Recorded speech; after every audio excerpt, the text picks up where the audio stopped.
Good morning, good afternoon, and good evening. I'm your host, Rodney McGilvery, and this is Ancient Mysteries Revisited, coming to you on WELT 95.7 FM in Fort Wayne, Indiana. Stream live at www.acpl.info/welt and on Facebook at facebook.com/Ancient Mysteries Revisited. And find us on YouTube. Just type in Ancient Mysteries Revisited. And joining me once again today is Roger Spurr. He's going to go further into his gut bacterial research and its correlation with the Earth itself. So I'm intrigued to hear his further information regarding this research. And let's bring him on. How you doing there, Rodney? Hey, I'm doing well, sir. How you doing, Roger? Hey, good. What's up? Oh, not much. I thought I'd have you back on the show and go into a little bit more detail and have a thorough analysis, if you'd like, of your gut bacterial research. How's that sound? Sure. Because last time you were on our show, we had like a smorgasbord of information, just various topics thrown here and there. And I would like to just have more of a focused conversation about that specific topic. Yeah, all right. Well, yeah, it'll be sort of limited. We could, there's only so much you can say about it, but yeah. That's true. If you want, Roger, just give my listeners that might be new to your research a little background about how you started developing your theories about gut research and gut bacterial. All right, you want me to tell you that now? Yeah, go ahead. Oh, all right, okay. Well, I discovered the mud fossils, and that from the mud fossil research, I got into the chemistry of the body and the biology and the whole shooting match. And as I was looking into all of these different things, you had to look at the membranes and all of the villi and the lungs and all these different things, because that's the mud fossils. So I realized that all this biology was being invaded, in people that were sick. I decided I'm going to try to figure out what's making people sick, starting because I understood the biology now. I understood the chemistry. Let me put it that way. Okay. Because everything's chemistry. 100% of everything is chemistry. Start from there. Now, the second thing is 100% of your health relates to what you take into you and how you process. All right, if you don't process it right, I don't care what you take in, it's not going to help you. And if you don't take in the right stuff, I don't care what kind of processes you have, it's not going to help you there. Very so true. You need both of those things. You need the right stuff, and then you need it broken down in the correct way so that you can use it. And because I was seeing different chemistry in different areas in the body. It's fascinating stuff. And I was seeing like hearts and lungs with all these transition metals in there, and I'm thinking, wow, look at all those transition metals. And it ends up that they are the things that carry the chemistry around in your body.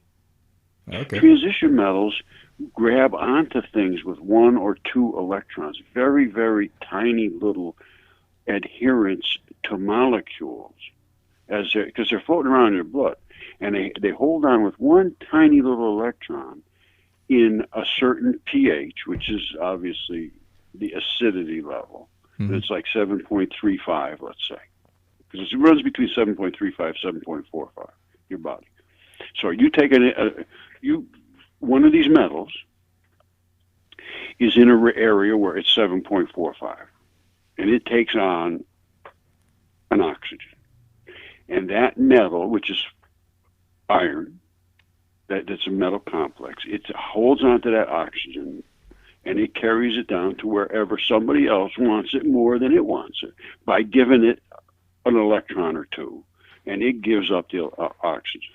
The oxygen is now literally combusting in your body. You are combusting as we talk. It's it's a very slow. Well, actually, it's not slow. It's pretty fast combustion in your body. You just don't. We just don't notice it. You don't flame out, man. Right. But I got to tell you something. If you study the human body, you just absolutely freak out because we take in oxygen. You know that, right? You breathe, you take in oxygen. You run, you take in more oxygen. Mm-hmm.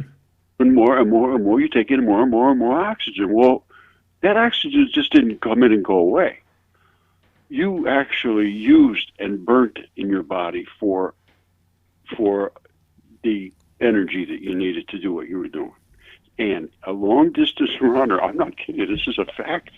A long distance runner doing a marathon and doing a regular marathon, some of them can actually literally burn in actual pounds a ton of oxygen in a race. If you think about that, that's pretty spectacular. I mean, considering 1,000 pounds, it's a gas. You're burning oxygen, and you could weigh that in pounds. That's pretty impressive. Yeah, I'm telling you, the body. Well, once I started getting into the chemistry of the body, you just get in and you just cannot get out, man. It is so much going on in the body. And I realized that it wasn't your body that's doing most of this stuff. It's bacteria. It's bacteria that live in your body and on your body, in your eyeballs, in your ears, everywhere. Everywhere. It's called the microbiota. Okay. And a lot of people, for some reason, still think the bacteria is bad for you, but bacteria is crucial for life. That's a little story there, because bacteria is a dance. Mm-hmm. Right? You have bad bacteria, you have good bacteria. Now, the good bacteria is supposed to be literally bound into your membranes. Your membranes are, you look at the anatomy books, they're not even right. They're wrong. Actually, they're wrong. I'm telling you right now. Anatomy books are wrong. I study anatomy that is solid anatomy. It's biology that has turned solid. I know the anatomy better than the doctors. These fabrics in these membranes have hundreds of layers. Not just one, they have hundreds. And in those fabrics, there's all these little niches. They're starting to understand this now because they're starting to report on this. Okay. All these little niches are in these fabrics that are the coatings of your organs and your intestines and your stomach and your esophagus and your everything. Everything is coated with these membranes. And these membranes are thick with habitation. They have spots for things to live in. That's what they're designed, literally designed for that reason. They're like a structural fabric, and they have all of these holes in them that say, all right, you bacteria, come on in there, come on in. All right, move in, come on in. All right, you got plenty of place. All right, move in there. You got, go 5, 6, 7, 8, 25, 30, 50 layers deep. Okay. Live in there and slime the hell out of it. Go in there and make mucus as to your heart's delight. Just slime yourselves to death in there and eat all you want. Eat anything you want. And then when you poop it, it'll be the size that your body can move around in the blood through these little tiny molecular attachments. You can't eat a carrot and eat the whole carrot and it's going to do anything for you. You have to break that thing down to its vitamin whatever it is, and its mineral whatever it is, and its metal whatever it is. And it has all of those things. And you need all of those things or you're going to be sick. Now, what does processed foods do to the bacteria when they're trying to eat it? Well, it depends. Like I said, everything in you is chemistry. Mm-hmm. So everything in you is a chemical process. You're nothing more than a chemical processing factor. Our body is a biological chemistry lab, pretty much. Yeah, it's a mobile, mm-hmm. self-operating, self-repairing, fully functioning, decision-making, fabricating machine. And it's got to be, there's a central processor, and it's like any computer system. Mm-hmm. There's all kinds of peripheral devices, hands and fingers and toes and tongues and all that stuff. You got stuff comes in, you process it to get out the things in it that nature put in it to make you do the things that you need to do correctly without getting sick. It's as simple as that. It's absolutely as simple as that. Now, how do you do that? You can't just eat the stuff and it goes in and it just bumps into each other and everybody's happy. No, absolutely not. And that's where evolution is absolutely ridiculous. Everything bumped together from dead dust, and now we have what we have now. If you study the human body or any biological system, I mean, there's no chance that this happened by stuff bumping together after it was all dead. I mean, it's absolute insanity. Yeah, that thought does not line up with any of this kind of research at all. What's that? I couldn't hear you. Say it again. That the evolutionary thought doesn't really align with this kind of thinking and this kind of knowledge. Well, the evolutionary thought doesn't align with any thinking at all. All it says is there was nothing, then there was something made out of dust, and then it all came together, and then we have what we have now. Yeah. That's it. That's the end of it. And it all just happened by accident, bumping into each other. There's no God. There's no designer. Oh, that creation stuff is nonsense. Well, they are in for one hell of a big surprise, my friend. I agree. I mean, the life or reality as they know it in terms of academia is completely wrong. I mean, or completely different than what they're saying it is. No, it's completely wrong. It's 100% absolutely, totally reversed from reality. And they know this now. This is not something that they're unaware of. They just don't know how to deal with it. Yeah, they don't know how to get past their false knowledge, and I don't think they know how to bring about the true knowledge with all of the fake stuff they already put out there. Well, here's the problem. It's self-preservation right now. Did you see the thing that I posted about the guy saying, I'm in the educational system. I'm afraid to speak. I know I'm teaching them nonsense. And I tell the kids, well, if you don't like it, do your own research. And that's what he does. He's a teacher. Yeah, I mean, it makes sense why he's saying he's scared, because he could possibly lose his whole career at that point. He would be fired. Yeah. He said he would be fired. He says, I can't speak. I know I'll be fired. He says, I brought it up once, and they started looking at me funny. And he said, I know if I went any further, I would lose everything. And they will. They are pure destroyers. It makes you wonder, though, that if some of these teachers are acknowledging that what they're teaching is wrong, I wonder if that's starting any kind of like after-school teaching sessions at all. Do you think that's going on? Well, I did have some in California a couple of years ago. They let them teach the mud fossils. This is funny. The girl went in, a little girl, she was like, I don't know, 8 years old or something. Mm-hmm. And she went in and started telling the teacher about mud fossils. And the teacher said, well, the next day the teacher came in with a laptop and says, let's all look at the mud fossils. Oh, wow. And showed the kids the mud fossils. They went absolutely insane. Loved it.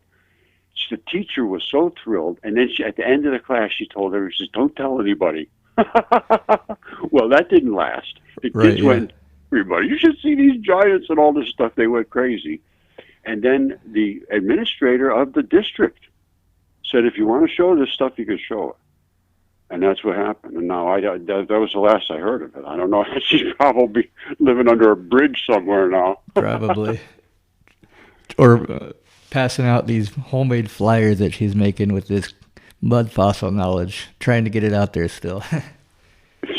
It really is. It's distressing that the actual quest for knowledge is absolutely not the academic agenda. Absolutely not.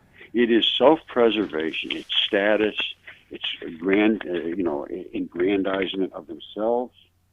It's all monetary now. Everything's money. Oh, that's all it's about. And I don't. That's why they're not coming out with the truth, because they have too much money involved with what they've been saying already. And I say the truth. Everybody, and I can't really fault them. I've got to be honest with you. Nobody is free anymore. There's no freedom. That's a definite yes.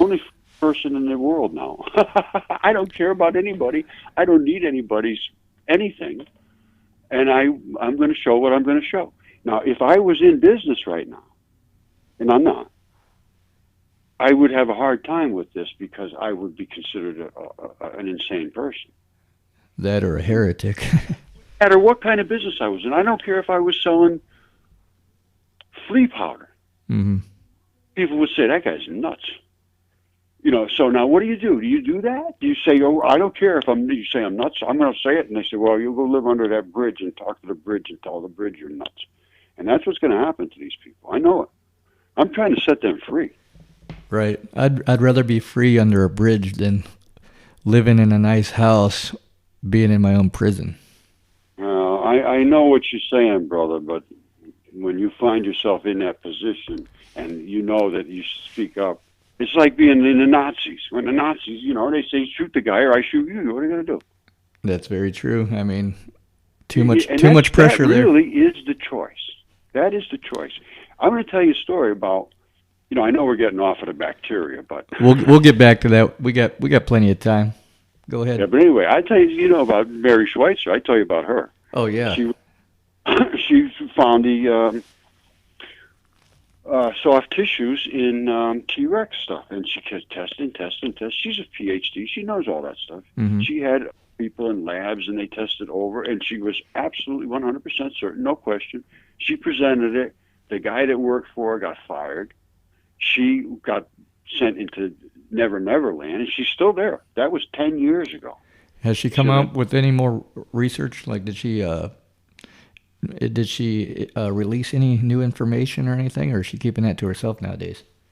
Well, she won't talk to me. I tried to contact her. She wouldn't talk to me. And so I actually called the guy down the hall from her. I said, tell her I got an emergency. I didn't tell her who I was. She came to the phone. She said, don't you ever call me again. I've been through it with everybody, man. You got no idea what I've been through. I can only imagine, Roger. I mean... Oh, man, I've had police. I've had lawyers. They don't want to listen. I don't give a shit. They're going to listen. Yeah, I mean... You have to let this stuff out there. I mean, it needs to be released to the public like you've been doing because 100%. The population is asleep and you are slowly waking people up. I see your following online, Roger. You got a decent following right now and it's growing. It's coming along, but here's what happened. I first originally, this is a long time ago, eight years ago or so.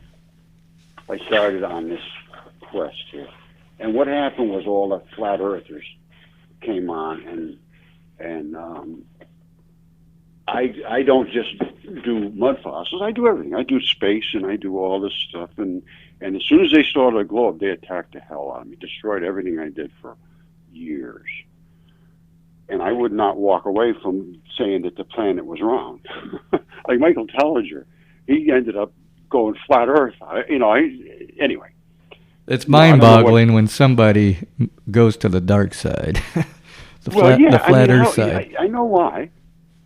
Because they easily fall for it. That's why. Attacks you, and then they destroy everything you do if you don't bow down and say the Earth is flat. Well, I'm not going to say the Earth is flat ever. I just send them on their way. Right. I've hundreds of them, and I'll block 100 more if they bother me. If they don't want to go live on the round Earth, good. Bios con Dios. Yeah, they could just walk in one direction. Eventually, they'll reach the end of the flat Earth and just fall right off. They're crusaders. They're absolute crusaders for this nonsense. And then when you say, "Oh, look from the space station," oh, there's no space station. It's all cartoons. Oh, this doesn't exist. What does academia think of the flat Earth theory right now? Are they falling for it? Yeah, they are They're the ones going right for now. it? Okay. I think I was the one that caused flat Earth to happen. And here's why. Because when I started calling around, I called Yale, Professor Derek Briggs, down at Yale. And I said, I got all this stuff, and I'm right down the road. And I'm right down the road from Yale. Oh, well, no, you don't have that stuff. It doesn't exist. Oh, that's crazy. You're he was trying to be nice, but you're an insane person. I said, well, what's going to take to show that it's real? Oh, you need CAT scans, you need DNA, you need all kinds of anatomy and chemistry. And I said, I could do all that. I said, I'll do it. I did.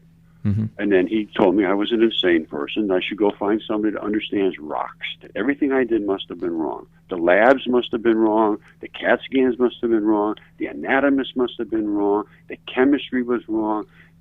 I recreated the process and made my own mud fossils. That couldn't be right. There's never been a fossil found in Connecticut. I was insane. Goodbye. That was years ago. And I've been fighting with him for 8 years. So now not a single other one will talk to me because of that. Because they said, well, take it down to Yale. You're right down the street. I said, he won't talk to me. Well, that's because you're a jerk. And you're a creationist. And that's what happened. They started right away, oh, what are you, some kind of creationist? Because I had giants. That's what happened. And they started in with this creationist crap. And, and then the next thing I started hearing, oh, you must be a flat earther. You would probably think the earth is flat. And I said, wait, well, what is the matter with you people? I'm showing you something that is anatomy. I got DNA, I got CAT scans, I got the specimens, I got everything, and you won't even look at it. You just refuse it and tell me I'm wrong. Oh, go jump off the flat earth. And that I heard that every single day for years. Yeah, it's like they won't listen, so they're putting words in your mouth. They're making stuff up that's completely the opposite of the truth about you. They're liars and frauds. They're liars and frauds, and they are literally criminals because they are fiduciaries. Now, I am going to lay this out right now, and if there's a lawyer that could possibly do a class action, this would exceed tobacco. These people have no right doing what they did. They have known this for years that this stuff exists, and they are telling people everything. They're forcing them to come and get a degree. And it's not a degree, it's an agree. You go there and you cannot disagree. Mm-hmm. You can put up a front to what they tell you. You have to learn to become educated.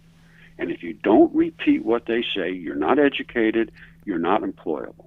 So their obligation, and it is a moral and legal obligation as a fiduciary, is to act in the best interest of the students. And the best interest of the students is to tell them the freaking truth. And that is not happening. Yeah, they're doing what's best interest of the slave society. This goes very, very deep here because they owe them their money back with grievance. Oh, definitely. Absolutely. There should be, all these student loans should be just washed off the table, and these people should give them free education. I'm going to give them free education. I'm the only university in the world right now that has any credibility whatsoever. Not a single word that they are teaching. If they instruct you how to sew, or how to knit, or how to rake a lawn, or how to fix a car, okay, you learn something. But if they tell you about geology, or anthropology, or paleontology, or space, or physics, or any single thing that's theoretical, they don't even know what gravity is, and they're telling people how to figure out what wormholes are. Yo, yeah, I just saw your Facebook post about gravity, and I found that to be very intriguing. I mean, because that's a very big statement, and I do agree with what you're saying. Because they feel like they've accomplished physics in general, and they know exactly how the Earth operates and what gravity is, but they're far from correct. No, they don't even know what gravity is. They don't know. Not a single physicist can tell you what gravity is. None. Zero.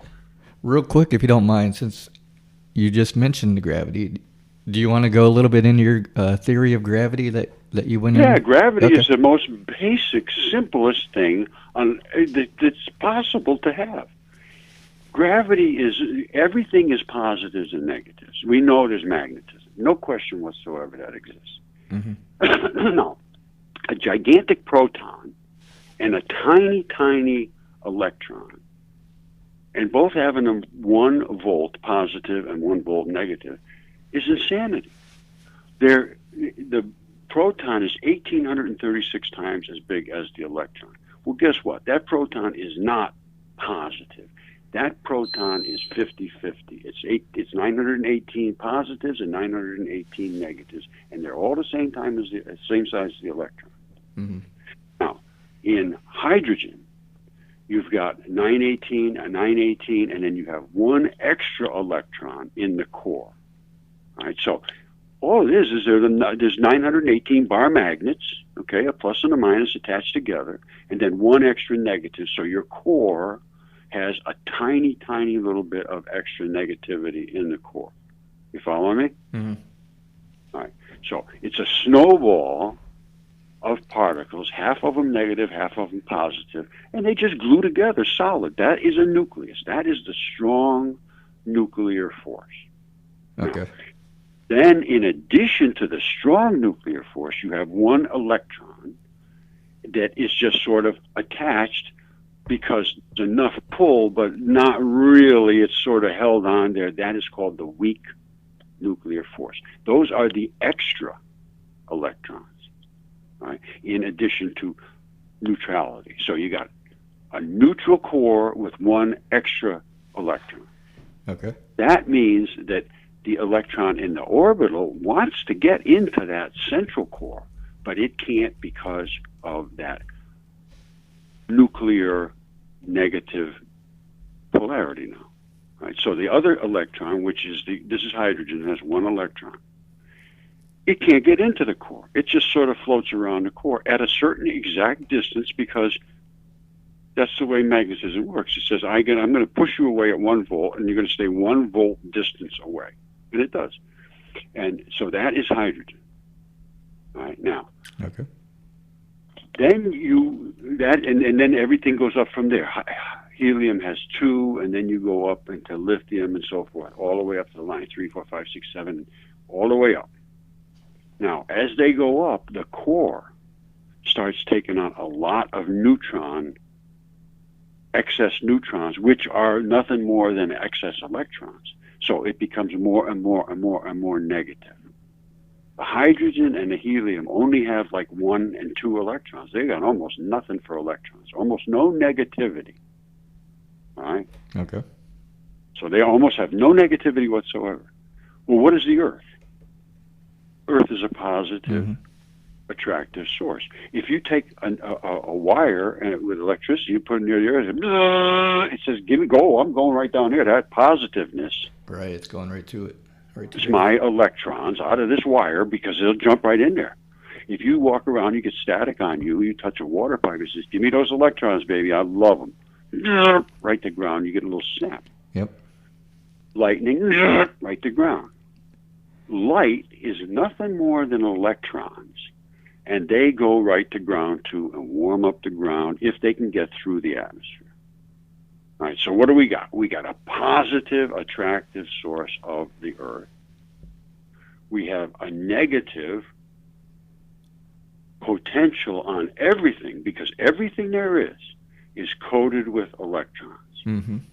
Right? There's not a single atom that doesn't have coating of electrons. They're all coded. Everything is negative on its surface. Not a single thing is not negative. Are you understanding what I'm saying? Yes. There is not a single thing that isn't negative on its surface. Completely coated like paint. Right? Those are the electrons. Now, so any surface that touches any other surface is a negative to negative. They are forcing against each other. They're friction. They don't come to me. Well, I'm going to come to you. Well, you can come here. I don't have that much repulsion, so you can come up and rub a little bit. We'll get a little warm, and it won't be a big deal. Okay. That's the way friction works. Electrons, you always got extra electrons. So what does that mean? The Earth is a positive source. So anything that has extra electrons is going to come to the Earth. That's all. So everything has extra electrons except hydrogen and helium. They are the ones that are anti-gravity. They have so few extra electrons that they are not pulled to Earth. They are pushed from Earth because they are literally positive in their totality. Yeah, those are the only things pretty much that are... That's the only two. Float, so only yeah. have an S orbital. S orbital is the first orbital away from the nucleus. It only can have 2 electrons. Okay. Hydrogen only has 1. And helium has 2. They both go away from the Earth, hydrogen fast and helium a little less. But anyway, that's what gravity is. It's just, and the crazy thing is, absolute insane thing is, that there was a guy called Millikan, And this is in, I think it was 1903. Well, wait a minute, I got it right in front of me here. Millikan's oil drop experiment. His name sounds familiar. What's his theory?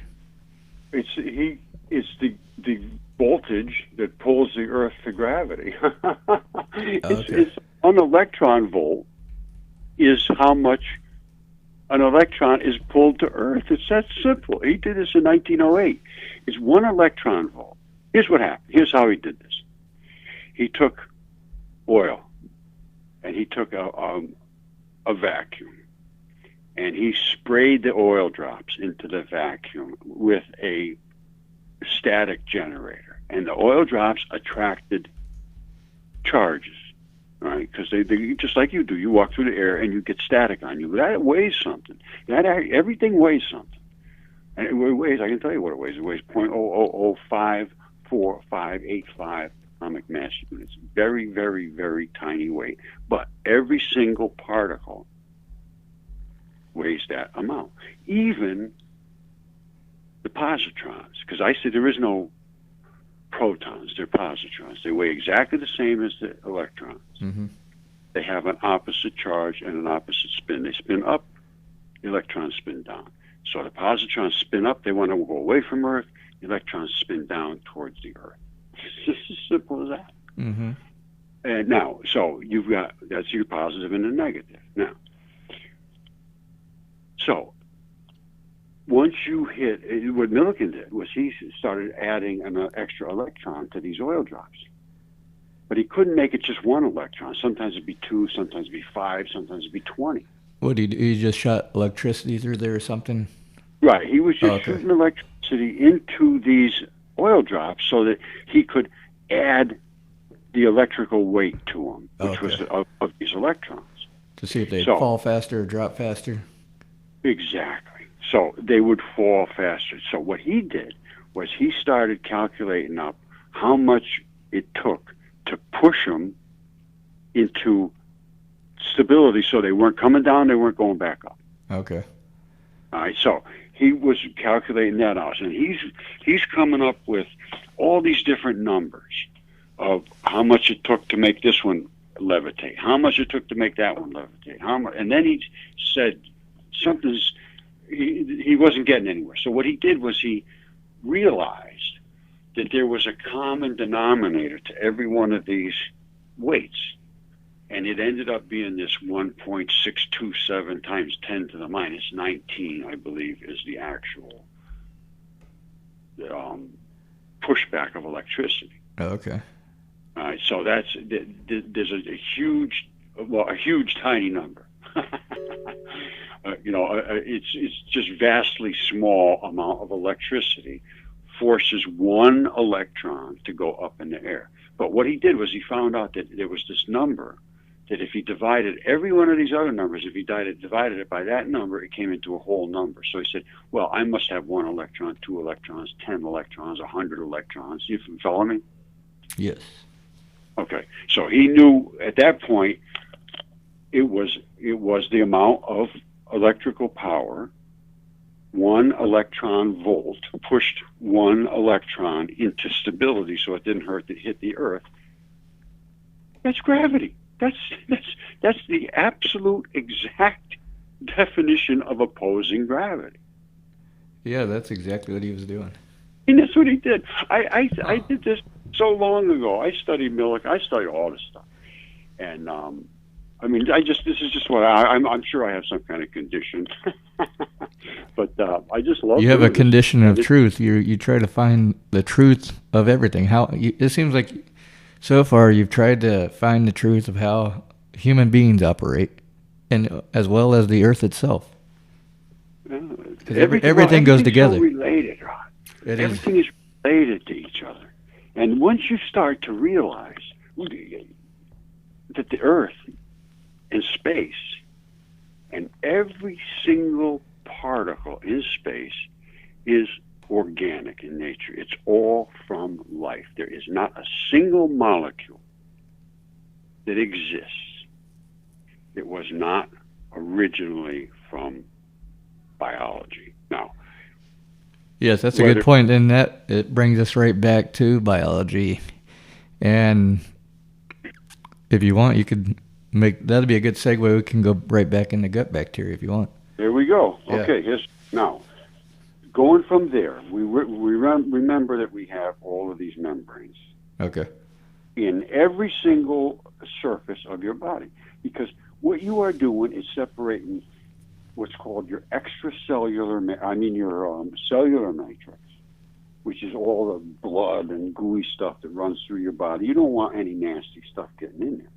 And that's what all of these membranes do. And they keep the extracellular material, which is poop and urine and, fluids that you ingest, and even on your skin, too, outside of your skin. Your skin is nothing more than the inside of you outside. Identical. Right, because our pores extract the poisons that our body doesn't want as well. That's right.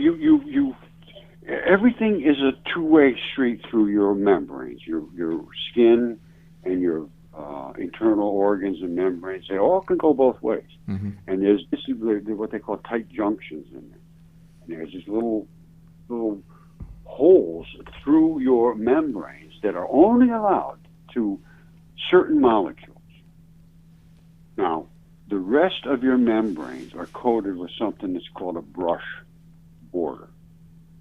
And that brush border is like little tiny fingers sticking all over, bazillions of them. And they're just tiny little things, but bacteria is so tiny that there's 1,000 of them living on every one of these things, and in these brush borders. And they slime the hell out of them. They eat from whatever passes by and produce nutrients, which is their poop, our nutrients. Mm-hmm. They also do something that is the most important of anything that there is. The most important thing there is enzymes. And enzymes are literally a chemistry set. And that's all they are. They're not alive. They're extremely sophisticated molecular structures. All right? And an enzyme is created by a bacteria. So the bacteria, and there's all kinds of bacteria. There is tens of thousands of different species of bacteria. And every one of them has to consume something to live, and they consume different things, just like animals. Mm-hmm. And then there's yeast, and there's all kinds of different critters that can get inside of you and do things. But anyway, let's focus on the bacteria. They are the things that are supposed to be embedded and bound. They call them membrane-bound bacteria. It's supposed to be stuck in those membranes, in these niches. And if you eat a taco and it's going to burn you inside, they start spitting out mucus. And it's exactly what happens. No question about it. It is exactly what happens. They know this. It's not something that's unknown. These bacteria squirts mucus to protect itself. Okay. And at the same time, they're eating and pooping to make you the nutrients you need. And then at the same time, every one of these, well, as far as I know, every one of them does. And there's families of them. There's 4 families that control different processing. They're like they're like factory components, and they have all kinds of workers in the factory. But they work on starches, and the other ones work on fats, and another one works on carbohydrates, whatever it is. And then they break those products down for you to use. Now, they have found that literally every single disease there is, and I'm not kidding, 100% is related to gut bacteria. And not only diseases, injuries, traumatic brain injury will cause your gut to go bad. Your gut is controlled by your central processing system, your brain. Mm-hmm. And there is a back and forth from the, it's called a vagus nerve. And it's an interface between the gut and your brain. And it's got to go both ways. And I also determined, I've been doing a lot of research, brother, and it's all available, but nobody's paid any attention to it. That's the problem with our medical system. Nobody pays attention to things. There's studies done 50, 60 years ago, absolutely conclusive. And they're just discovering them today. Say, oh, big breakthrough. It's unbelievable. Absolutely It's like incredible. a lot of these big breakthroughs are just a breakthrough that is avoiding the main problem, which is what you're discussing right now, the gut. A lot of these big breakthroughs are trying to mask a problem and not fix the core of the issue. They have been focusing on 100% drugs. Yes. Not getting your gut to prevent its own stuff, because the drugs are nothing more than these enzymes. Right? They're nothing more than these enzymes, only they give them in a form that causes all kinds of issues. Enzymes do, here's how an enzyme works. You eat some stuff, and it's got minerals and metals and calcium, and it's got zinc and sodium and all kinds of things in there. And in order for you to extract those molecules that are all bound together and formed whatever it was that you ate, as a sort of a stable structure, you got to break it apart. So you first of all, you crush it up with your teeth and all that saliva, it goes into your stomach, it's acids, it starts to get broken down. Well, it's still not broken down a ton. It goes into your small intestine. It starts there, and there's a lot of activity goes on there. But at that point, you're into a lot of bacteria. Okay. All right, so it's coming out of the stomach, and it hits this area, and it's called a lumen. And what it does is it throws in a bunch of basically salts. It turns the acids to more or less neutral. It's alkaline. It throws in a bunch of alkalinity into the acidic stuff that's coming into this particular area. Now, it also it got to be protected by, I would assume, a lot of mucus right in that area. I mean, it's pretty caustic chemistry coming out of the stomach. Yeah, you still have to protect your intestines as well. So yeah. And if you look into all of the different fabrics and the different materials the body has to select from to make, it's absolutely fascinating. There's there's collagens and keratins and these are fabrics and molecules that create fabrics and different substances that are like connective tissues and all of that stuff. I've always found that fascinating because I remember back in school, I was taught that the stomach acid is so strong and caustic that it could eat a hole in metal, but our stomach can maintain that. Yeah, exactly. It's absolutely amazing what the human body, any creature, does. It's just so fascinating. And you can go in on YouTube and just put in stomach anatomy, or how do I do it? Usually I put in animation, like stomach animation. It'll show you how it works. It comes in, and the stuff squirts in, and then all that stuff, the peptides and the peptins and all that, and the lactose, and it'll go on through how it breaks these things down. And then when they come out of the stomach, you've got some started to work on. Now the bacteria comes in, and the bacteria, you know how a waste treatment plant works is they let all this stuff get eaten by bacteria, and the bacteria actually harvest the heavy metals, and then they either slime them off the surface or they settle to the bottom, or however they do. But they let the bacteria leach out the metals. They actually have bacteria now that will produce gold. I mean, not quantities, but but it's there. Yeah, there's gold in you. There's gold in everybody. You have uranium in you. You have every kind of metal in you. So anyway, the bacteria is in your gut. Your food comes down through there. The bacteria starts chobbling away, they're gobbling everything down, and and breaking it down. And then it also has enzymes.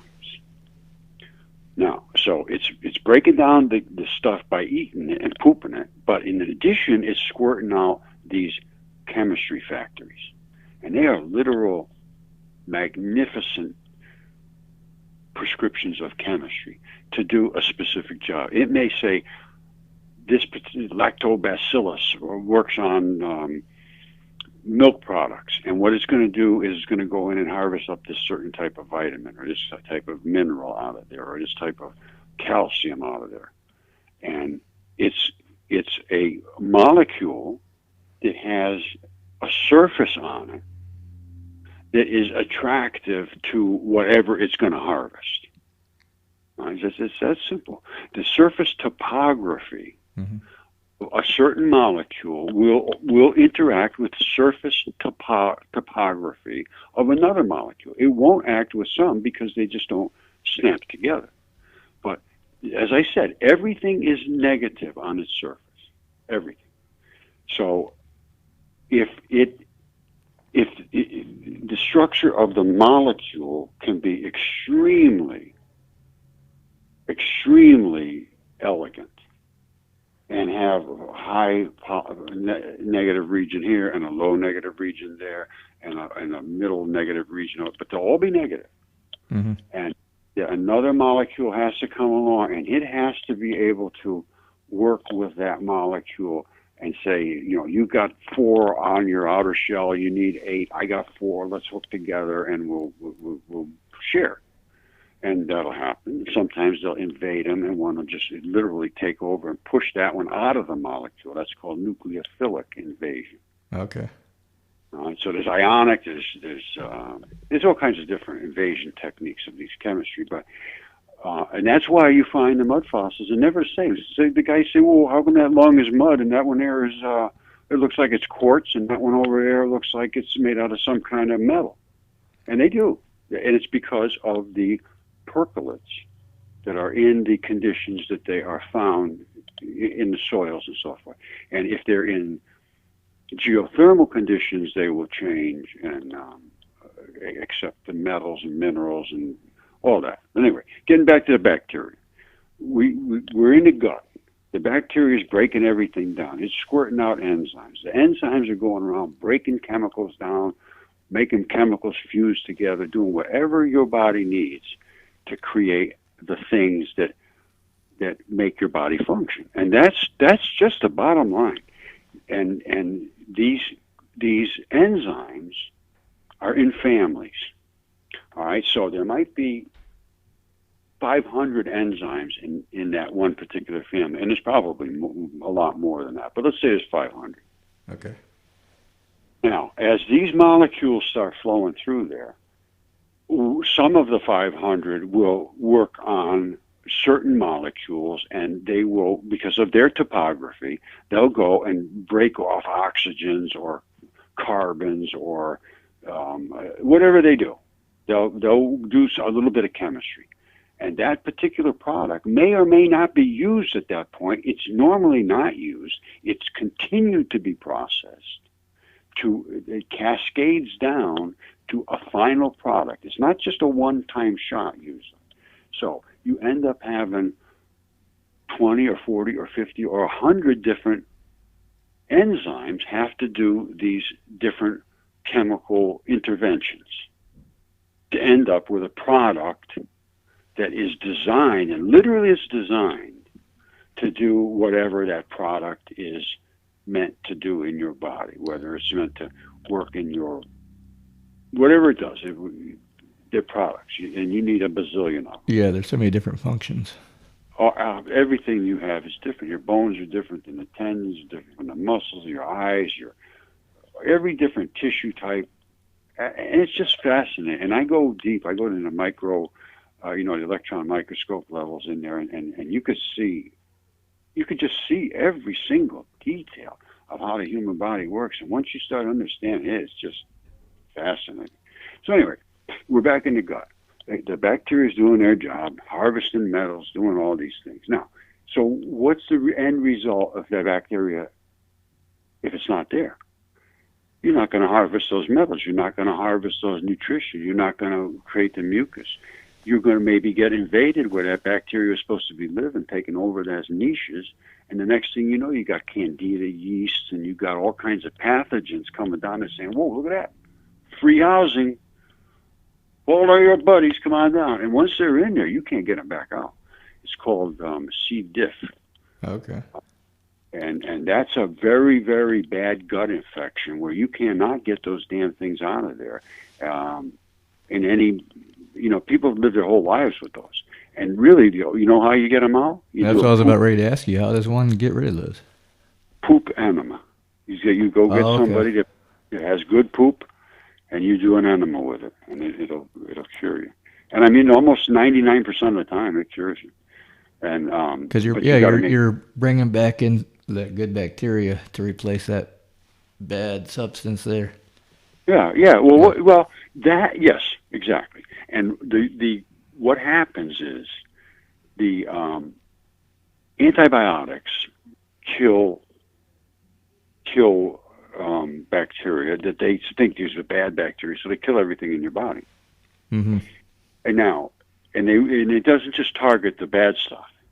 It's all of it. Yeah. Yeah, it invades the cell walls or cell membranes actually of these. Cell walls of the bacteria. And that's why, see, we have only cell membranes. We don't have cell walls. So they can target it that way. But anyway, it kills your bacteria. So now the guy that was supposed to make one of these interventions into this sequence of milk being broken down to be used for wherever it's supposed to be used is not there, so it doesn't make the product. Now, the product may not be able to be made at all, and in that case, you're going to be really sick, or it may just not be exactly correct in such a way that you'd really like, but it's pretty close, and then you're going to get by. It does all the other functions because that milk has to service. Let's go with psoriatic arthritis and psoriasis and skin conditions and all of those different those are all related. All right, psoriasis, psoriatic arthritis, skin conditions, irritations, rashes. Anything to do with your skin. So that's caused by a lack of a specific bacteria? Yes. Okay. 100%. Now, what bacteria is it? We don't know. And what enzyme is it that bacteria created? We don't know. But I can tell you one thing. Castor oil is a fatty acid that is, your membranes are made out of fatty acids. Okay. All right, your membranes are made out of fatty acids. They're just trust me, they're made out of fatty acids, and they're almost all hydrocarbons. All right, and they're two layers, a bilipid layer of hydrocarbons is what they are, and the castor oil is 18 carbons with a reactive substance on the 12th carbon. It's a hydroxyl group, which OH, very reactive. All right. Water is H2O. This is OH. Only you don't have the other hydrogen, so it's looking for one other attachment. Very reactive. A single electron attachment. Okay. So that it cracks molecules. It attaches and drags off other particles and so forth. And the end result is that castor oil, which has been used since Cleopatra used to put it in her eyes to keep her eyes clear from the red. I mean, it does. It's absolutely amazing stuff. Yeah, it seems like there's multi-purpose uses for this. It's everything, brother. Everything. So are you pretty much saying that like castor oil is a good replacement of the bacteria that would be lacking that would cause like psoriasis or a skin condition? No, not really. Okay. What it does, it can create products. Now, I don't know all the products that it can create, and I don't know if what level of destruction of gut bacteria will allow castor oil to be effective. You know what I'm saying? There's different people are on different levels of destruction in their gut. That's true. Yeah. Castor oil can actually create, and they say this is one of the only oil. I guess it is the only oil, or one of the only oils that will literally create products. Now, products are the things I'm talking about: nutrition and so forth. Okay. And it does it somehow by cracking molecules with and attaching them to that carbon backbone. It's a real sweet spot it's in, right? The 12th carbon, I think, is the real lubricant spot. The carbons, more and more you add, I think it gets greasier and greasier as you go up. More and more thick. Anyway, so now you're in the gut, and the bacteria is breaking everything down. The metals are being harvested. They're going into the bloodstream. They're collecting particles that the other little bacteria are breaking down and sending into the bloodstream that need metals to attach to them. They flow through your bloodstream. They deliver them and pick them up. And that's how it works. It goes through your heart and your lungs. And the bacteria keep pumping in the enzymes to break the things down, to create the metals, to create the products, and then the blood flows through and it carries them around to all your different places that it needs. And when you exercise, exercise, they think it's all about the muscles. Not necessarily. A lot of that is about flushing your system, the blood. You got to get your heart pumping. If you don't get your heart pumping, it's like having a lazy river and it starts clogging up. Oh, yeah. You know what I'm saying? You got to get your heart a little bit pumping every now and then, and it doesn't take a whole lot. But you got to, it's just this stuff is just so obvious. And yeah, that connects directly to the gut health because you have the blood pumping, flowing the good bacteria through your system.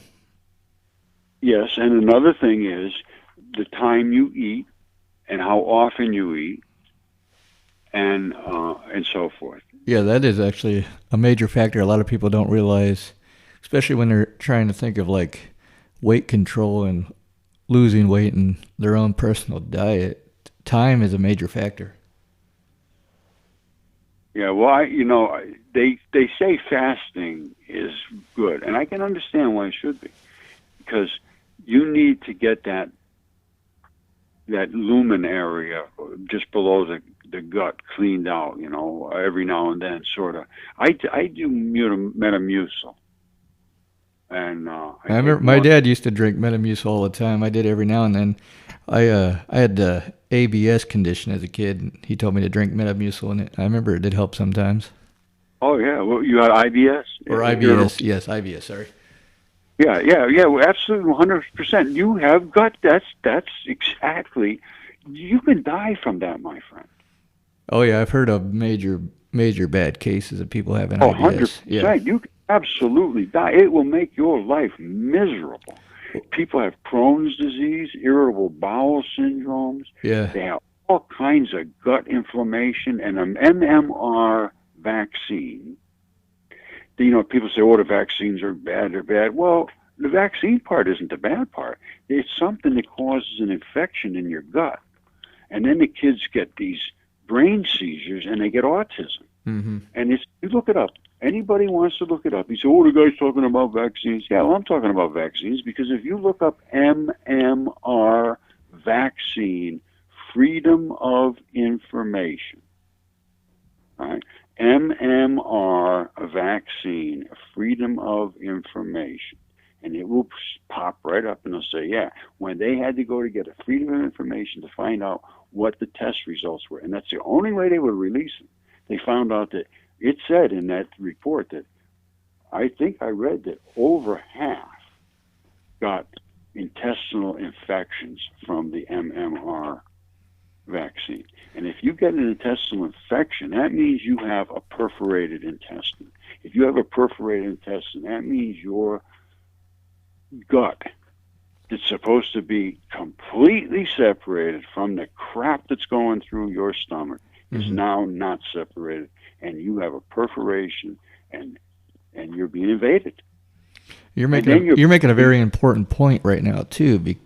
That goes along with, there's a lot of people right now. There's some people, I'm saying, that think that all vaccines have the potential of causing autism, like you mentioned, but they think that could cause autism for all the kids. But this has to do with one's individual gut health. Yes, it does. But here's the key. When a kid goes in to get his shot, a lot of kids have problems with their guts. Right. They have all kinds of problems. And then they think, oh, that kid, he's just colicky, he's this and that, they're always upset with their stomach. Well, that's the problem that the body's telling you. And women now, they're having C-sections. Right. And the C-section changes that kid completely. Without going through the vaginal passageway, he doesn't get the bacteria. Totally different gut bacteria, totally different outcome in life from these things. Now, I'm not saying people that had C-sections, they're not as intelligent or any of that, but if you look it up, it says they had a 14% less cognitive ability when they went into preschool or something. I don't know. But it went on, and they had all kinds of asthma problems, this and that, all kinds of things. Compared to somebody, it was a natural birth with, breastfed and all that, because all that's natural. People don't do the breastfeeding, they don't do the, C-section. I posted up, I said, tell your doctor, if you're going in for a C-section, you're going to have it. Swab the baby with the vaginal stuff. That's all. Yeah, there's a reason why that's going on down there. I mean, going to come out of there being all squished and crushed and twisted and scrubbed with that vaginal stuff. They're going to have to really swab him down good, put it in his mouth and his ears and everywhere. Right. That is nature's way. So anyway, so you get your intestine, you got all your stuff moving through your body, and your body will accept it just perfect. And if you don't have the bacteria, you will not have the slime, you will not have the protection on the membrane, and there will be somebody else living there that will probably not be quite as nice to you as the one that was supposed to be there. And then you will not have the metals that you need to transport the things through the body. They are nothing more. They're called metal complexes and things attached to them with what's called ligands. They're little tiny pinchers that pinch the metal complex. You can take a whole batch of them at once, drag them all through the body, and then as it hits places that want that molecule more to do business, it gives them something to take back with them, like carbon dioxide or something. It takes the oxygen, gives them a carbon dioxide, that type of thing. And if you don't have the stuff, you're sick. Yeah, you're coming to some conclusions that could make people understand what they're dealing with. A lot of people probably have no idea they might have these illnesses that are undiagnosed because they're not looking at the gut health. And you're making some valid points that maybe that's where they need to be looking. 100%. Hippocrates said 100% of disease starts in the gut, and that's where it starts. Well, if you can get it fixed up in the gut, you're done. But if you don't fix it in the gut, all you're doing is putting a salve on there. You're putting a little Band-Aid on. You're just trying to make yourself live another day. Right. All of that stuff. Arthritis, the same thing. What's your opinion, Roger, on like these probiotics? Like I've been drinking these bottles of kombucha that supposedly have these billions of probiotics and bacteria in it. Like, what do you think of stuff like that? That's good. If it's natural probiotics, and I've been taking. I don't really take it very often. My stomach works pretty good actually, but I have been working with some people that have autism, some families of autistic kids. Okay. And a friend of mine almost died from a gut infection, and he ended up taking something. He told me he took. It's from Garden of Life. It's called Primal Defense. I have some here. It's got a bunch of different bacteria in it, and is that like a once a day supplement type of deal, or? So yeah, it's a supplement. You take it once or twice a day. I don't know. They maybe 3 times a day. They say. I don't really take it often at all, and I think she only gives it to her son once a day. Okay. But I have the pills, but she's got the powder. Her son was way off the charts, autistic, severe, sitting, flapping, just screaming all day long, Mm-hmm. for 7 years, I guess. He started when he was 2, and he's 9 or something now. Man, imagine that struggle. That would be hard. Oh, she's nicest woman too. So anyway, I started working with her about maybe a year ago, and because I want to know about this stuff, I want to know what the daily life was like, and it was just horrifying, and it all worked down to having absolutely horrific bowel movements. The urine was like brilliant orange, and they wouldn't poop sometimes for 10 days at a time. Some of them just would have diarrhea. It was all kinds of different issues, but it was always very gut related and urine related and all that. So I said, I would try this Primal Defense, see what happens. It took about, I think it was either about 4 weeks it took. And the kids started coming around.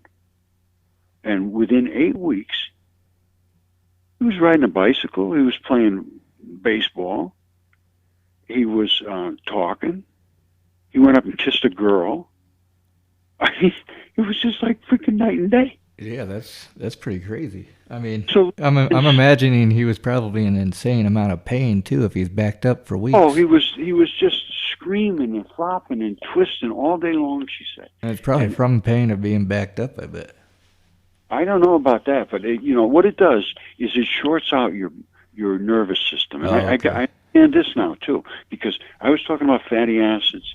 Well, there's 2 sets of things there's mucus, which is it lines your gut areas, and then there's the fatty acids called myelin and tubulin, and those 2 different fatty acid coatings coat nerve fibers. And if you don't have the tubulin and the myelin, I think that's where they're short now. Okay, that sounds right. That sounds like a very valid conclusion on that. Yeah, I'm pretty sure that's what's going on there. Now, and I've seen so much alternative research that's just so fabulous, and they are putting people in jail for doing it, literally putting them in jail, Man. Destroying them for doing this research that is, you can't even deny it. All you can do is say that's not you're not supposed to do that because we say you're not supposed to do that.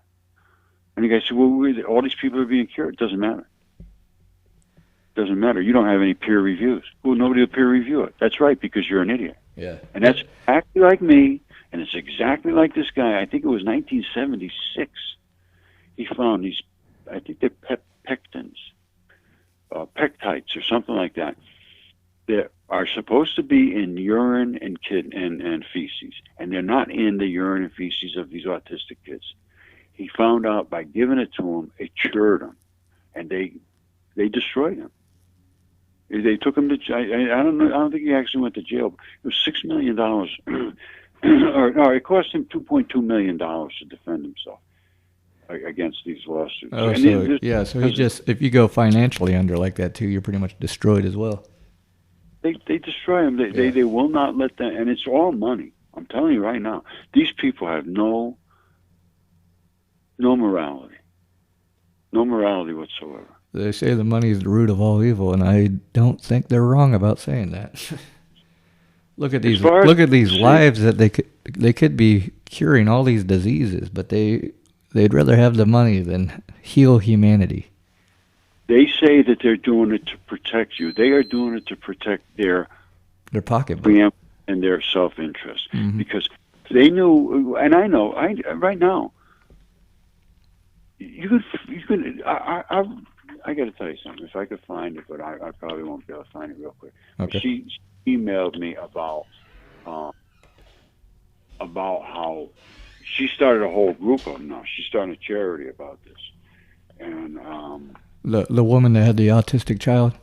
yeah, Okay. yeah, they're really, really getting into it over there. And she's over in Ireland. So is she primarily, or is her son primarily just using that supplement? Here it is, right here. I've been, I sent her something again today about these gene sequencing and the whole genome. And here's exactly what I sent to her. Okay. If you got a second, here it goes. Yeah, go ahead. I sent it.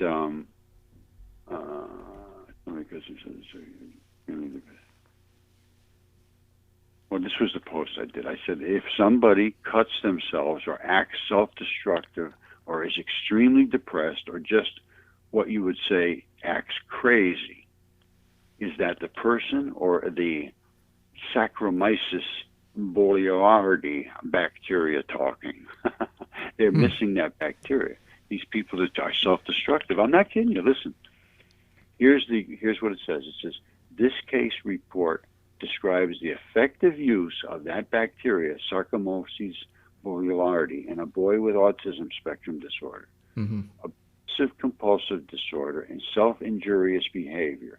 Gastrointestinal dysfunction and OCD are frequent comorbidities, autism, because it's all gut related, which may share a common etiology resulting from a disturbance in normal gut microbiota.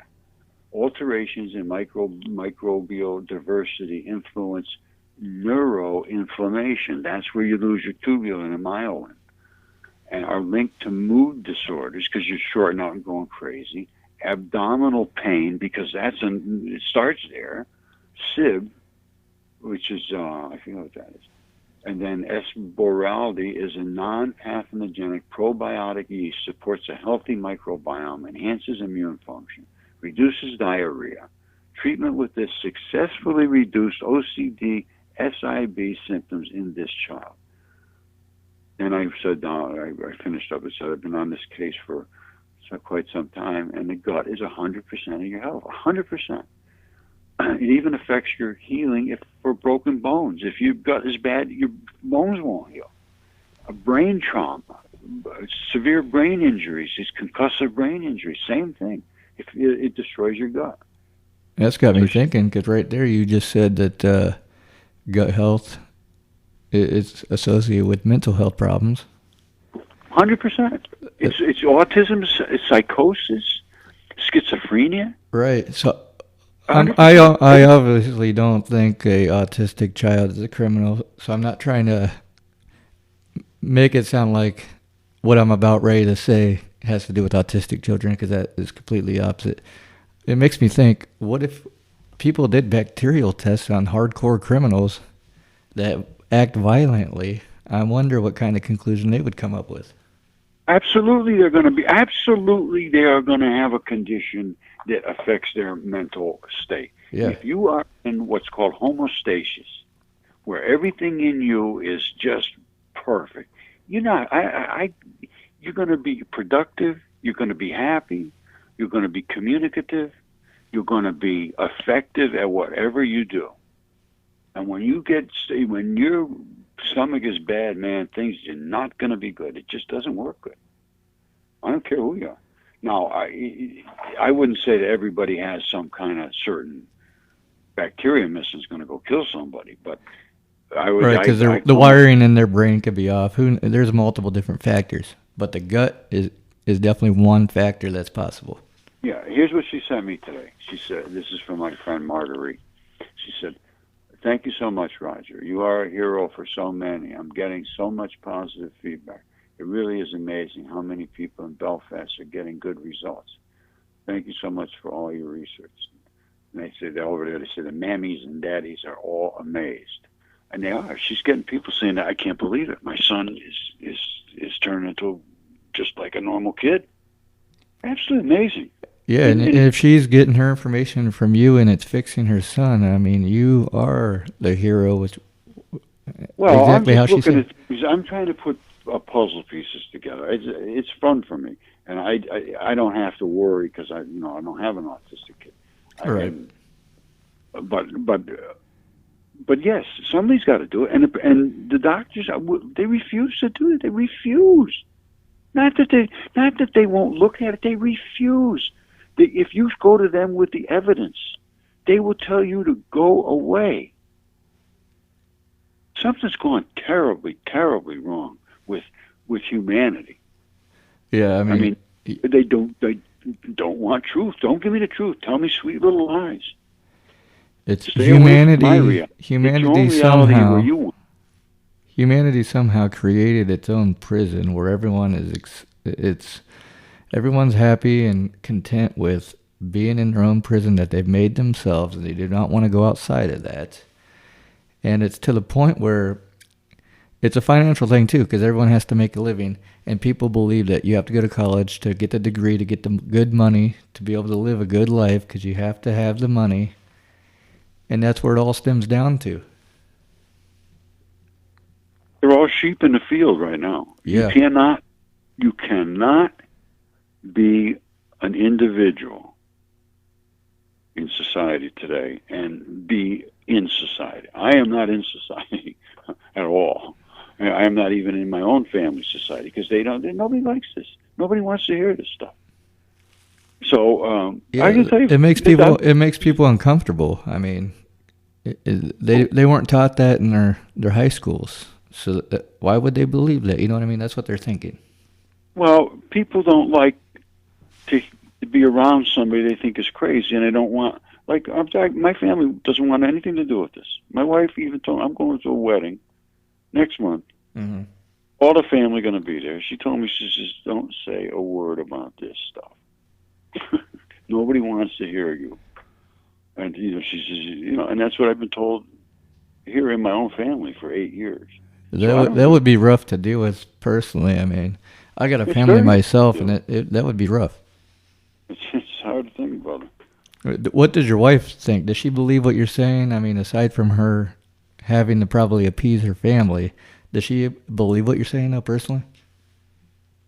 She doesn't want anything to do with it. Huh. I don't know if she believes it or not. I got to be honest with you. I really don't. She just doesn't want to have anything to do with it. Don't talk about it. I don't want to know about it. Don't bring it up around here.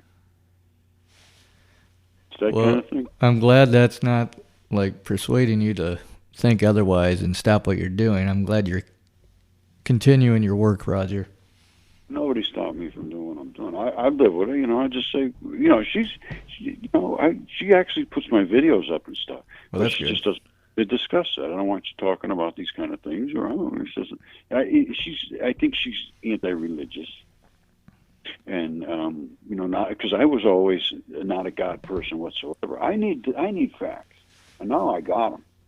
And now I am a God. That's person. one thing this society is kind of leaning toward pretty heavily nowadays, is trying to eliminate the God side of reality.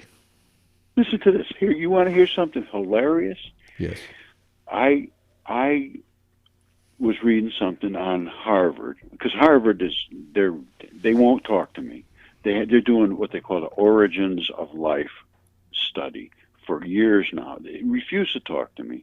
They did talk to me once and told me I was a fool, and that if I read the books they read, I would know better. But he said to me, he says, these exact words. He says, everything you said makes sense, but if you read the books I read, you wouldn't be saying that. It's just what he said. So I go, and I'm looking up, and let's see if I can get this woman's email. What books did she say she was reading? Just her academic studies? Say that again, what? What books was she talking about? Just her academic studies? Who? Oh, the person you were talking about, saying that if you read the books I read. Oh no, I was telling him about the mud fossils. Okay. Do that. They won't do that. They can't do that. But soft tissue doesn't do that. It won't do that. I said, no, it does. I've got it right here. Listen to this. Listen to this. This is hilarious. I get this woman from Harvard, she posts this thing about how Harvard has gone away from religion. So I said to her, I says, hello, dear friend. I must agree with your statements that Harvard is disassociated from God and refuses anything that supports the biblical text, which I have. I studied soft tissue fossils and discovered giant humans preserved in saltwater floods. I had them DNA certified using ancient protocols, very sterile, deep extraction from an artery. Now, here's what they say, and I put this on from her page. Listen to this. Okay. Said from your page, consider Harvard's original mission statement. This was their original mission statement back in 1636. Let every student be plainly instructed and earnestly pressed to consider well the end of his life, and studies is to know God and Jesus Christ, who is eternal life, and therefore to lay Christ in the bottom as the only foundation of all sound knowledge and learning. That was their mission statement in 1636. That was Harvard's mission statement? Yes, that's wow. Harvard in 1636. Now, can you pull up what their current mission statement is, and we can compare the two? Well, listen to what she says. Now, okay.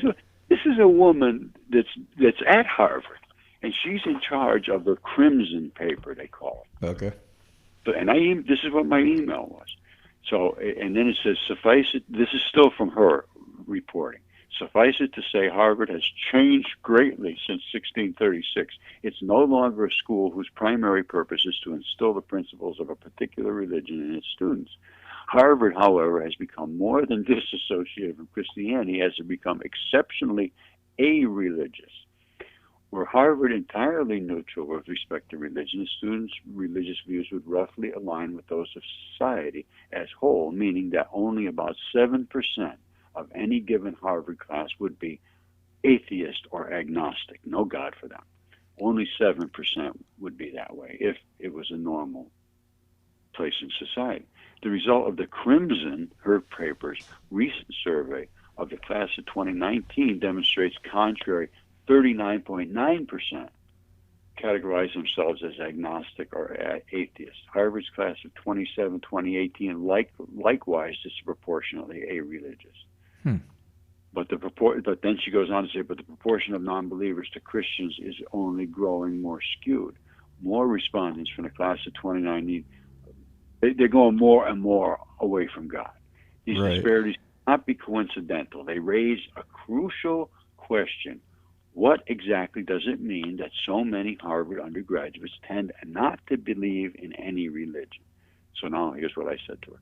I says, please contact me. I want you to look at my evidence and fulfill the mission.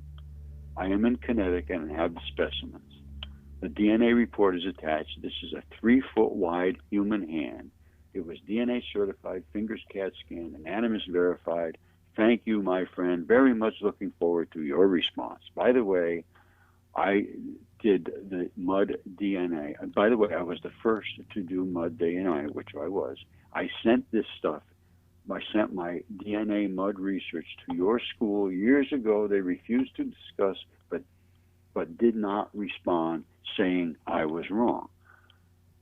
Now, Harvard, which is her school, and Max Planck, and all the rest now love DNA from mud and use it regularly as I instructed, but not allowing giants. And that's what happened. They're doing DNA from mud. She hasn't responded. This was on the 24th. What's today? The 29th today. 29th. So yeah, just a few days ago. Yeah, she's not going to respond. So I'm going to call her. Now she is the editor of this paper, and I asked her to look into doing what she's complaining about, and she's going to hide from this. I guarantee you she'll hide from this. Every one of them does. Every single one of them. It's really disgraceful.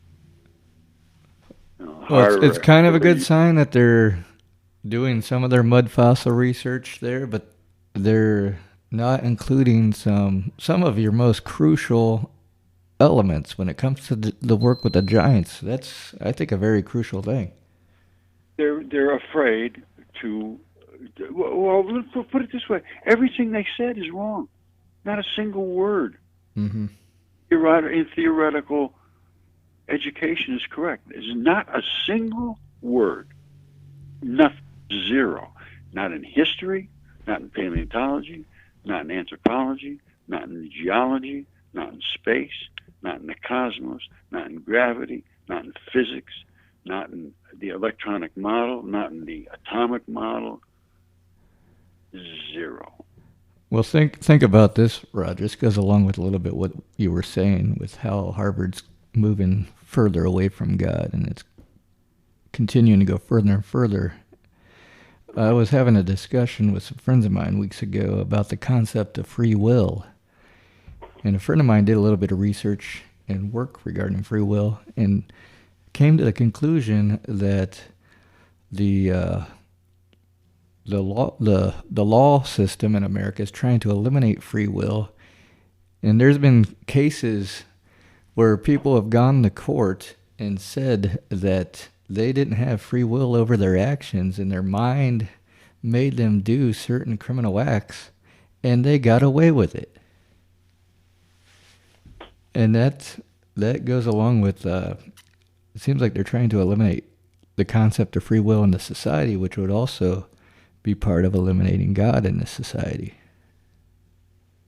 Well, I'm not sure I'm following what you mean. Somebody, what did they do that they got away with saying that it, in other words, the devil made me kill my kids, that type of thing? Yeah, but they were saying their biological, their brain. They're saying their brain, they had no free will within themselves, so they couldn't control their actions. And that's possible. I'm going to have to look it up again and see which court case it was. A friend of mine brought it up. But yeah, it makes you think there's definitely an agenda going on in the world. Well, here's the thing. It is very, very, very possible that they could not control themselves. You look at Brian, what was his name? What's the one who killed himself? The comedian. Robin Williams. Robin Williams. These people kill themselves for this. They're so upset, so distressed, so something happens in their mind that there's different chemistry that makes you, well, obviously, look at LSD, look at pot, look at all the different drugs that there are that can change your mood. Mm-hmm. And can alter your mood and make you happy, unhappy, run fast, run slow, amphetamines, a million different things. Right. And all of that stuff is a blend inside your body. It's like a cocktail. And it has to be continuously like a cocktail. You're eating this, you're smoking that, you're drinking this, you're running fast, you're having sex, you're not having sex, you're whatever it is. Mm-hmm. There's a lot of chemistry going on there. And it's called homeostasis. You've got to have the stuff in your body regulating correctly. And it can only regulate correctly because there's going to be so many different changes happening daily, hourly, that the only way you can deal with that is to have something that's intelligent, that understands, that monitors these changes and deals with them, and either sends something out to do a job to correct them, or creates a chemistry to do the job, or however it ends up. Something there's intelligence, and I think the actual molecules themselves, and I think the actual electrons themselves are intelligent, because you got to start from the bottom. How can they be intelligent only when they get to be molecules? Right. Yeah. What makes them decide what their function is? Right. They're just like us. Mm-hmm. When you go, if you're a normal human being and you came out of the womb programmed and ready to go like a bird does, they know how to work with things. They know how to deal with the nest. They know how to fly. They know how to eat worms. They know all the different things they do. Because you have hand-fed babies and stuff. They never saw their parents. They know nothing about it. and things are programmed like butterflies. It takes 4 generations, I think, of monarchs to go all the way from Mexico up and come back. They don't know where they came from. The last couple of generations, they have no clue. Right. Somehow they're passing on the knowledge to the next generation. Yeah. Absolutely. And somewhere in the actual electronic components, the subparticles that mix with other particles, that attach, that go out and break things, that create things. Because all the things turn from this to that to the next thing and back to the thing it was before, and then into a gas, and then into a liquid, and then somewhere it goes into somebody's body and turns into poop. I mean, and then it grows into a plant. I mean, they're all doing what they're supposed to do when they are where they are at that time. So if you have an oxygen that's near a flame, it's going to do, it says, oh boy, here's a flame. Yep, yep, yep, all right, do what you're supposed to do, and it does it. Right. If it's next to something that's going to oxidize, it says, hey, come on over here, I need that oxygen. I can get attached to me. I lost them, and it comes over and attaches. It does what it's supposed to do. And they cooperate like ants. Literally ants. I can't see how it could be possibly anything different than that. Yeah, that makes, perfect sense. How could it possibly be anything different? There is so much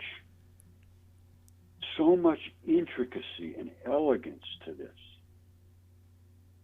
Even the systems of planets and so forth. And I don't know if you notice or not, but if you've been watching, you should understand that the moons of Saturn are all tendon balls. You know that, right?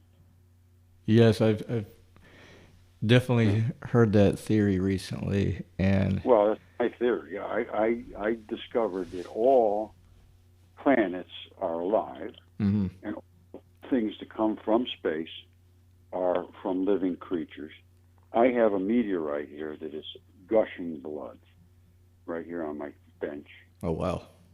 It's a like meteorite. It still has like the liquid blood fluid within itself, like in that meteor. Oh, no, it's not liquid. Oh, okay.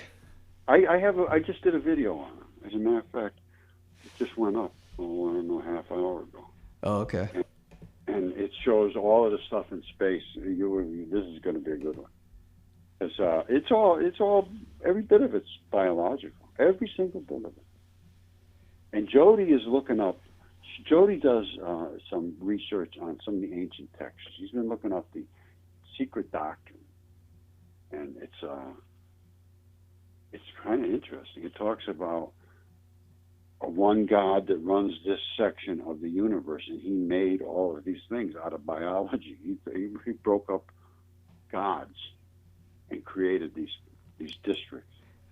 When is she releasing that information? Because that's definitely some interesting stuff right there. Right now, you can go read it right now. This Madame Blavatsky. Oh yeah, I've read it. I thought the Secret Doctrine sounded familiar. She's the one that wrote that text back in the day. Yeah. There's two. I was going to listen to it, but it's two audio tapes of 25 hours each. So that's a lot of listening. But that also goes along with some work done by Manly P. Hall. Yeah, Manly Hall. Yeah, I studied him, Velikovsky, all of them. But Blavatsky, I didn't look into. I thought she was a quack, to be perfectly honest with you. Well, she's the one that started or originated the New Age movement. Yeah. Well, so I didn't realize. I was sort of stupid because I saw her. I looked at her face and everything, and she looks kind of crazy. And they're talking about the secret doctrine and faux hot and all this stuff about some new god that And I was thinking that she's nuts. And so I just disregarded it. But recently, we found dragons everywhere. Oh, yeah. Dragons all over the earth. And then in Pista Sophia, it talks about Jesus saying that the outer darkness is a giant dragon with his tail in his mouth. And that there are 12 zones of the chastisement surrounding the earth with dragons in them and watchers on each one of these dungeons. I mean, it's freaking crazy. Right. And in the Secret Doctrine, doesn't she mention like the watchers, I think? Oh, she mentions everything. Okay. Everything that's in pistis. Well, that's what Jody's telling me now. Jody's doing the research on it, but every day she's sending me something blowing my freaking mind. Like I mean, just stuff about building the Earth is supposed to be not. Um, I don't know. I get confused. I really haven't looked into deep what she's telling me yet. I'm letting her compile it, but it's a mind blower, and I just discounted it because I never thought much about her personally. I don't know why, but no. Would she be interested on coming on the show sometime and discuss the topic of the secret doctrine? Might be. I don't know. She's not really much for talking, but I'll see. I'll give her. See if she wants to. If anything, maybe you could digest that information. Maybe you could discuss it next time. Next time you want to who get else you should talk to is Tyson. Okay. Tyson's good. Tyson's out on the West Coast. You see the stuff he's got? No, I don't. I don't know if I'm too familiar with Tyson's work. Well, Tyson hooked up with me, I don't know, a year or so ago. He saw the stuff and went out, and he's on the West Coast up in Oregon. There's a gigantic creature up there, and he's found, and he's out there doing the research, sending me videos, and now he's got his own channel up there. It's Tyson's Mud Fossil Adventures. And I think is that the guy who is now like he's uncovering these turtles in the ground, like these huge turtles. That's the last one was the turtle, yes. And I looked at it. Okay, yeah, I've been watching his stuff last couple days. Oh yeah, he's good. He's got great. He can see these things. Some people look and they can't see. Tyson's got a good eye for this. Yeah, he definitely does. Because I mean, if you're looking at a little portion of what he's looking at, you won't be able to tell what it is, and then he somehow sees the big picture right in front of him. He's good. Yeah, he's good. I work with Tyson a lot. I mean, a lot. He's very, very, very psyched. And Tyson was an extremely religious guy, and this is a real tough thing for him, just as it is for everybody. This is a tough thing. If you have a deep religious conviction right now, mm-hmm. you are in a tumultuous situation. I mean, you have to be. If you like, he is. We've had some very, very deep discussions, and if you're a thinking person and you have based your life on the things that they told you at Sunday school, you got a lot of thinking to do right now. Yeah, that'd be a major struggle within yourself right now, especially if you're finding this evidence, physical evidence.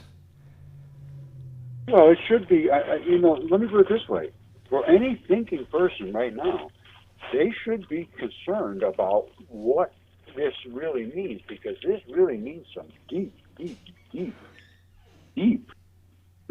times 1,000 stuff. This is just not your novelty.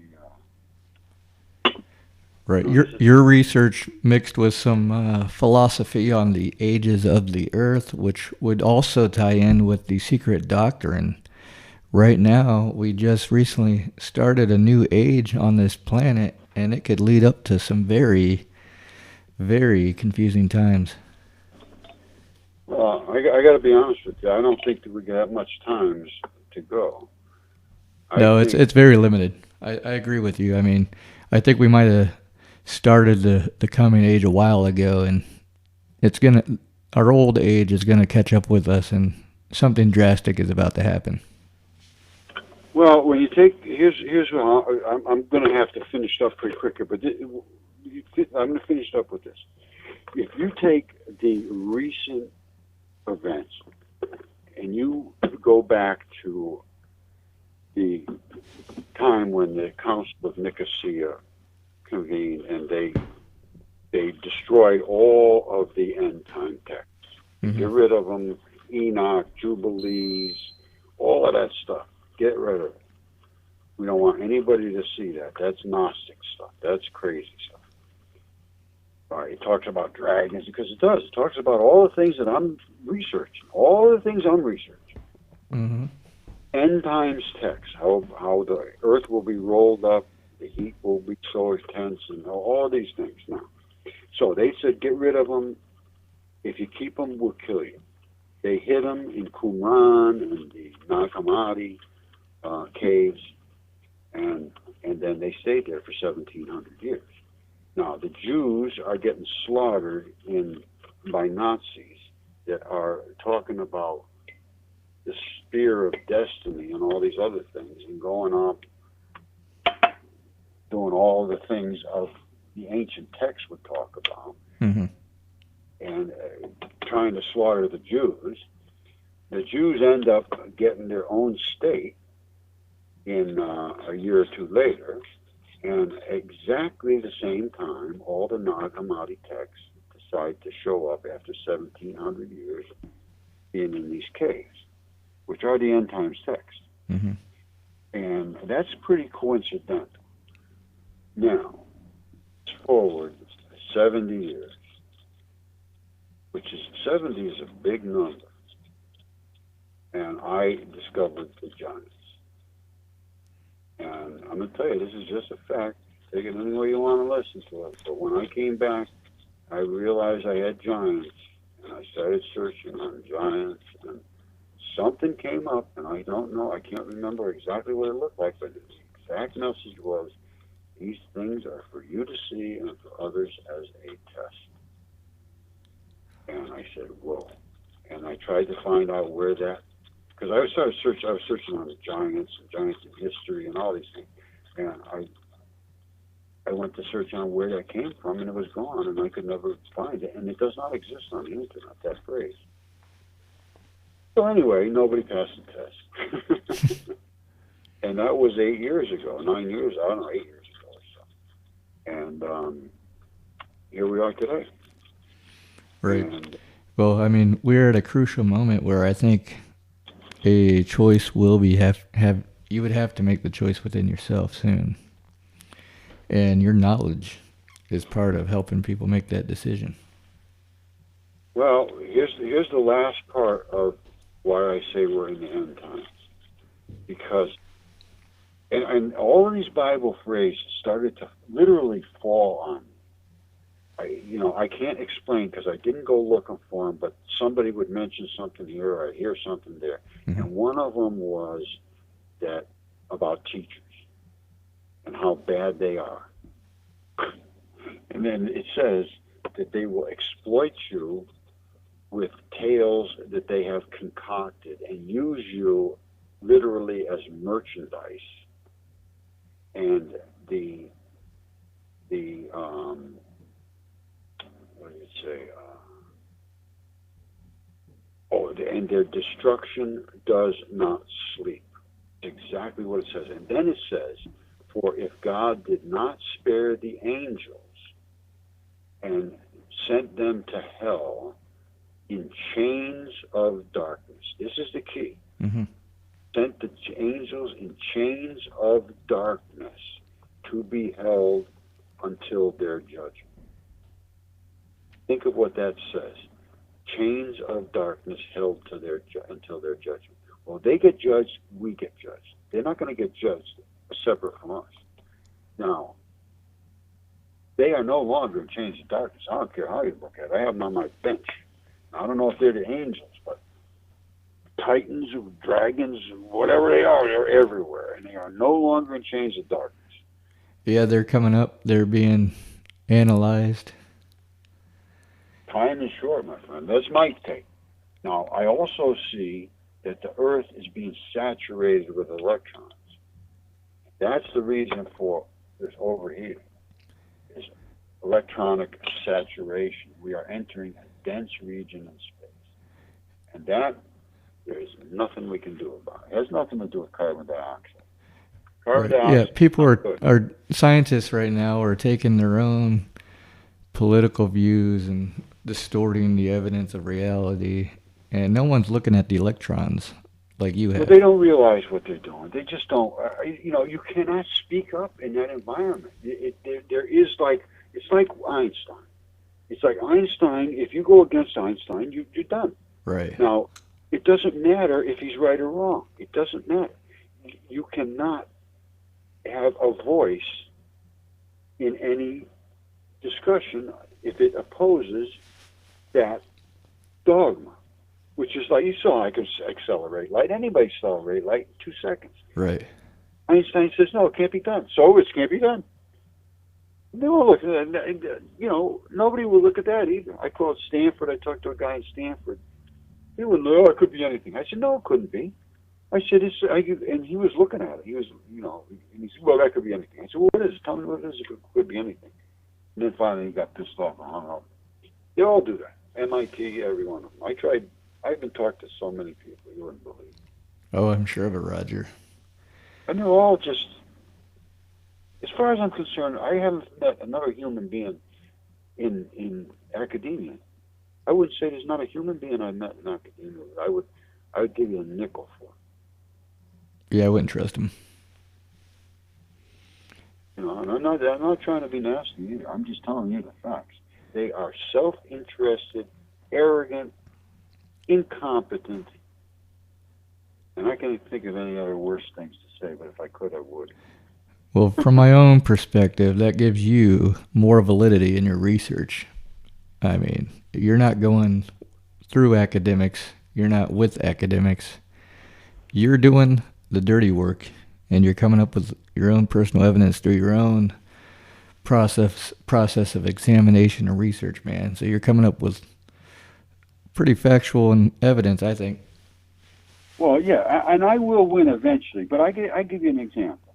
I just had, a big major outlet that's doing a video, documentary on Mitchell Hedges, and they called me up and they wanted to talk about my work on that, because that is absolutely authentic, 100% authentic. So anyway, she says, well, how would you describe yourself? Trying to find out if I'm a PhD or something. Okay. And I said, oh, I'm a material scientist. And she said, would you say you're an amateur? And I said, no, I'm the smartest freaking person on the planet that has any idea what they're doing. I just let her have it. And that's true. These people are just lost. No, they are. They're very well. They don't think they're lost because they're going through the system. And well, they can. It's so easy to prove they're lost. Everything I have is absolutely provable by a 10-year-old.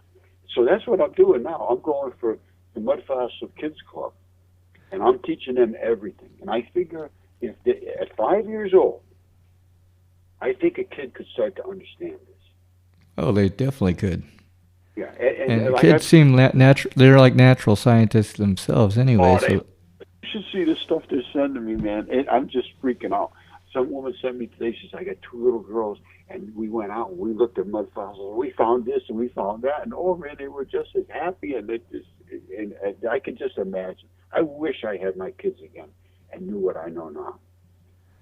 But yeah, I just stumbled across your kids club videos that I'm gonna show my kids soon. Yeah. But my kids are big into rocks themselves, and hopefully they get intrigued by it. I would like to light that interest. How old are they? They're 9 and 10. My oldest will turn 11 in December, so they can understand some of this. I tell you what, if you show them a couple things, the ones I did today. Mm-hmm.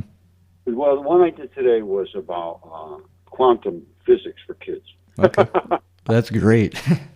Well, it is, and it's simple. It's so simple, Doug. I guarantee you, if you got them 9, 10, I want to know. You sit them down and say, what do you think of this? Okay.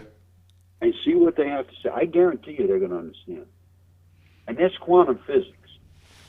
Yeah, a lot of adults, they can't even, they won't even go into that. They think it's way too complicated. Listen to this. I hate Yale, first of all. So I contacted the head of the physics down there because I watched one of their presentations, and the guy gets up there, he says, This is quantum physics. Let me tell you the first thing about quantum physics. Nobody understands it. That's what they think, yeah. Send in the thing. I says, I think I might have something that you could look into. Of course, never got anything back from him. They're all so deadbeats, absolute frauds. I hope somebody sues these people. I absolutely would love to see them defend themselves. Man, that would definitely be a court case. That would be very entertaining to see what would happen. Crush them. I would destroy them. Mm-hmm. They would be in the corners trembling, weeping, because they'd be found out for exactly who they are. And I'm going to tell you right now, they are the new illiterate. They are the newly illiterate. They have no skills and they have no knowledge. They are literally the new illiterates. I agree. And walk away from. They can't even wash a car. They had people do all these things for them, and then they tell other people, "You're not smart enough to go get a job." Yeah. You got any idea how I feel about academics? Just a little bit. Well, on that note, Roger, I think that'll wrap it up for tonight. All right, brother. It's been a pleasure speaking with you again, and we could continue this in the future if you'd like, man. I'd like to have you on the show as many times as you are willing to come on. Well, let's see what we could do. I'm getting kind of busy, man. I'm working about 20 different things, but I'd like to, it's a nice chat. I like it. And, I don't know if we can get some return on this, it would be good, get some people to talk. Yeah, definitely. And, I'll look up your friend over on the West Coast. You said that's in the mud fossils. Yeah, Mud Fossil Adventures. And then and he might want to talk, I don't know. I'll shoot him a message, see if he'd be interested in discussing his personal work. We can add someone else's research and bring it all together eventually. Yeah. I'm sure. I don't know, but give him a buzz. Well, here's what you do: just put something on his, a comment, and say, I was talking with Roger, and maybe you want to come on. Roger was on my show. Maybe you want to come on my show, something like that. Okay. Yeah, I'll do that for sure, man.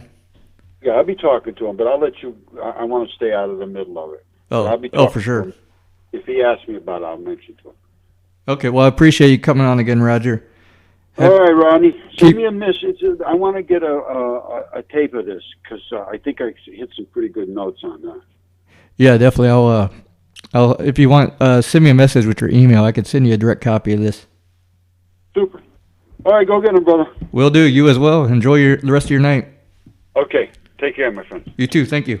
Bye. All right, bye. Well, that was Roger Spurr. He specializes in mud fossil research and goes on to even biological research and delves into gut bacteria and the whole thing. Put forth a lot of knowledge and research, spent most of his life doing so, and it's a fight against academia, it seems like. They want to fight against the truth, and we're continuing to bring truth to the surface. I'm your host, Rodney McGilvery, and this has been Ancient Mysteries Revisited, coming to you every Mondays and Wednesdays at 2 a.m. Eastern Standard Time on WELT 95.7 FM in Fort Wayne, Indiana, and streamed live at www.acpl.info/WELT. Find us on Facebook at facebook.com/Ancient Mysteries Revisited, and look us up on YouTube. Just type in Ancient Mysteries Revisited. We are the Deprogramming Program.